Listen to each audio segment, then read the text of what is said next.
Joining me now is a very exciting guest. It's the one and only Sarah Hawkins, and you are, let's have a look, Marketing and PR Director for Senza, is that right? Yes, that's me. Are you able to tell us a little bit about Senza as a brand, first and foremost?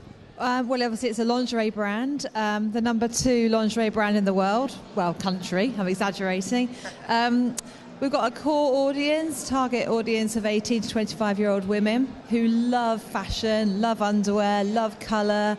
And that's really what we do as a brand. We try to make sure we have the latest fashions, latest trends in the best fabrics possible. So what does your role entail at the company? I'm the Marketing and PR Director, so I look after everything from market research, advertising campaigns, point of sale, windows, in-store, PR. So it's a really wide remit, a very exciting role. It sounds very busy. So what makes you take time out from your sort of very busy schedule to be at Marketing Week Live? Well, I was asked to do it. So, you know, if I'm asked, I'll do something. And also, it's such a brilliant magazine, Marketing Week, and this was a great conference, so I want to be part of it. At Senza, how do you ensure that you have a fully integrated marketing approach?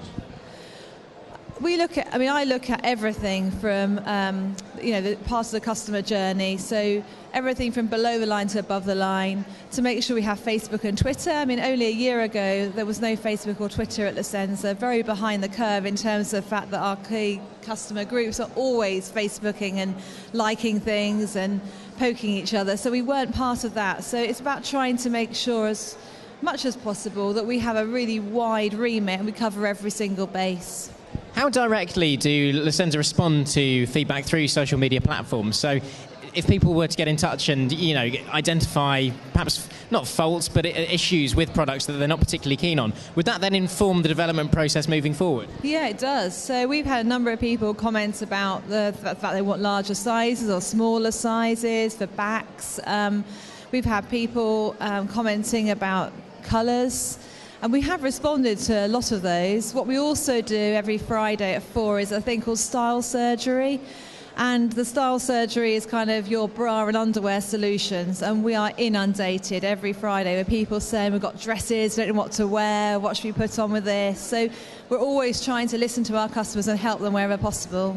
Is it your first year at Marketing Week Live? It is, yeah. What are your first impressions wandering around the show? It's just so big and very noisy. Is there anything that you're excited about seeing today? Any other speakers, or perhaps just wandering around and soaking up the general ambience? I think just looking around to see what's new, what's coming up, if there are any trends that I've missed, anything that we should be doing as a brand. So I think for me it's about exploring as much as possible about what is here. Now, you say that Senza were perhaps a little bit late to the party of social media. I was here last year at Marketing Week Live, and that's what the buzzword was. Everyone was talking about social media marketing. Do you sort of have any opinion on what the emerging trends will be looking forward to the next 12 months, say, in a marketing respect? Well, I think obviously Facebook and Twitter are going to continue to grow. So even though people are switching off apparently and bored stiff with Facebook, I still think there's a huge number of people who want to be part of that. Obviously, blogs will continue to be really large. I think one of our biggest challenges is about group buying. So whether it's through Living Social, Groupon, those kind of initiatives, is how can we kind of get more people to get engaged?